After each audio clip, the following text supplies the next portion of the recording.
Saya minta klarifikasi, Anda mengatakan bahwa ALC itu oposisi. Kapan saya ngomong bahwa Ada ALC oposisi? bahwa itu Oke. oposisi.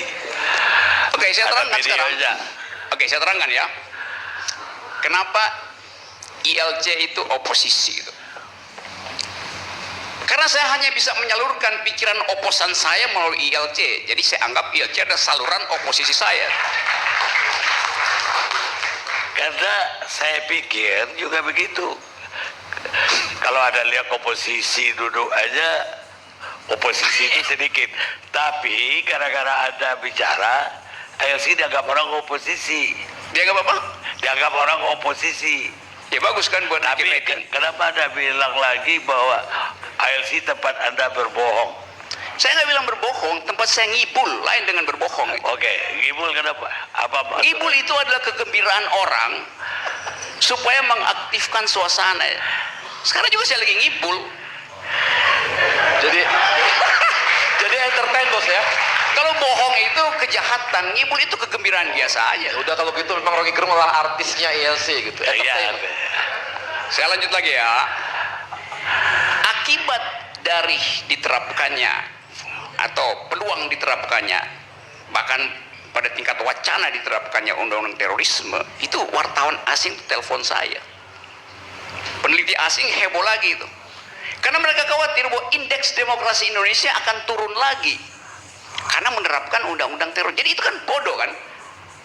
Karena kita di luar negeri akan dikasih rating bahwa indeks demokrasi kita turun lagi karena ada wacana ini. Jadi kenapa indeks demokrasi kita turun? Itu bukan karena Presiden Korea Utara indeks demokrasi Indonesia turun. Bukan karena Presiden Duterte indeks demokrasi kita turun.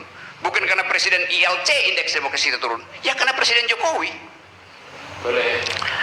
Saya kira saya udah akhiri ini. Jadi kita Oke, saya masih ada poin satu terakhir. Enggak, apa? Terakhir ya. Oke. Jadi nanti saya kasih aja nanti kesempatan nanti untuk berikutnya. Jadi saya ringkas aja nih bahwa Segmen berikutnya. Oke. Dia terus. Saya ringkas ya bahwa dicitrakanlah seolah-olah pemerintah itu pro rakyat.